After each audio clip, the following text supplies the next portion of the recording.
This is Times Drive. I'm Joel Pereira, and this right here is the brand new Volvo S60.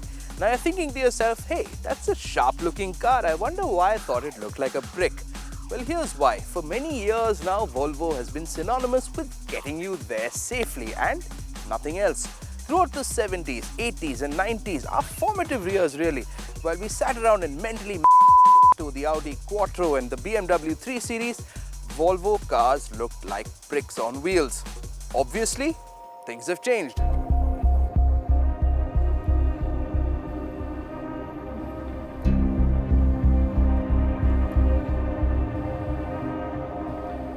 Sweet dreams are made of this. Who am I to disagree? Travel the world and the seven seas. And how much it has. This is a sharp sports sedan that's more sport than sedan. And so handsome. Most designers try to make cars look purposeful and dynamic, but with the S60, they've completely succeeded. You're seeing some of these cues with the smashingly good-looking XC60 as well. And I guess they just carried the same ideas to the sedan also. What I particularly like is the huge grille with the funky Volvo logo diagonally emblazoned and the really good-looking rear. Sharp lines and concave hollows that look almost handcrafted. If this car was a woman, we'd all be whistling and clapping. Some of them want to get used by you. Actually, they'd whistle and clap even more when they see this car peeling away from a stoplight. You know it's a fast car from the way it looks, but how fast exactly? Let me tell you, 0 to 100 in less than 6 seconds. And here's why. A 3-litre twin-turbo inline 6-cylinder engine putting out 304 brake horsepower and more importantly, 440 Newton meters of torque. That'll do, Volvo, that'll do. The S60 is kinda like a sleeper agent, a superhero under regular clothing. Drag this car against a BMW or an Audi A4 and you're soon going to be a speck in the distance, leaving them scratching their heads and wondering how. Putting the power to the road is a 6-speed automatic gearbox which shifts fast enough. But the one thing I think missing here are paddle shifters. You can't blame us really, we've become so pampered by them that when you don't have them, you tend to miss them. If you do grow some sort of wild hairs though, you can still use the manual selector on the gearbox, though it isn't as cool.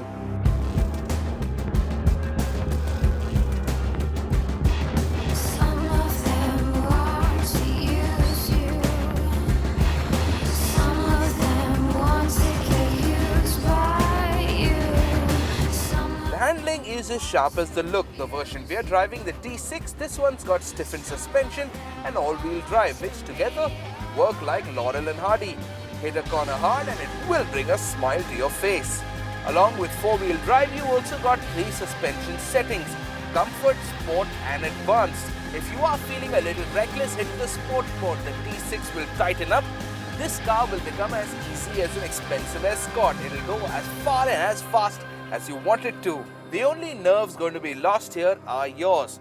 Now, if the prostitution analogies are getting a little uncomfortable for you, you could always switch to the comfort mode. The car will become pliant and regular and comfortable.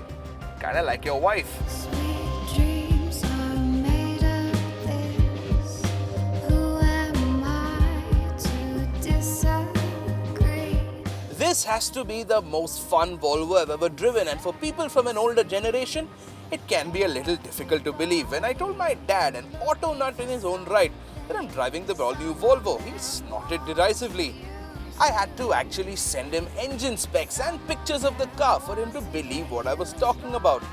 For people like my dad, a fun Volvo was an oxymoron like military intelligence or friendly fire. Well, not anymore. Most importantly, no matter what kind of wild oats you want to sow with this car, no matter what kind of wild hairs you grow, this car will keep you and everyone around you safe, or will die trying. Things change a little on the inside though. The interiors of the S60 are a little too muted for my bling bling lights flashing everywhere tastes. Though weirdly enough, for a gadget file like me, it was a little confusing. Because when you get into the S60 for the very first time and you look at the console, what you're confronted with is literally a wall of buttons. It takes a little time for you to figure out what's where, but once you do, it becomes much easier. Strangely enough, they've used rotary dials for the stereo and the aircon. I don't know if they were aiming for a retro look or just didn't bother changing them from the older one. The one thing I do love about the interiors though are the front seats. I really haven't measured, but compared to other cars in this class, the driver's and shotgun seats do feel wider than normal.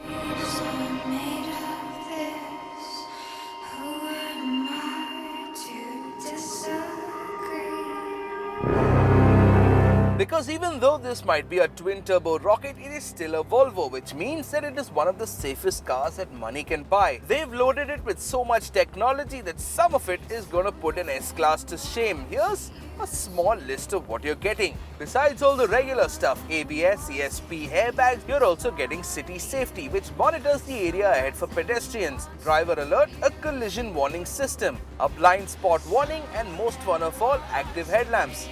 Actually, the active headlights are a bit distracting because when you turn, you keep looking at the headlamps to see if they're turning with you rather than looking at the road ahead.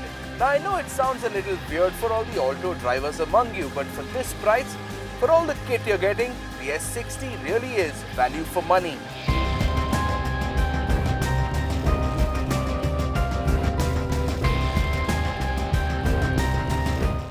So I guess what remains is this: should you go out and buy one?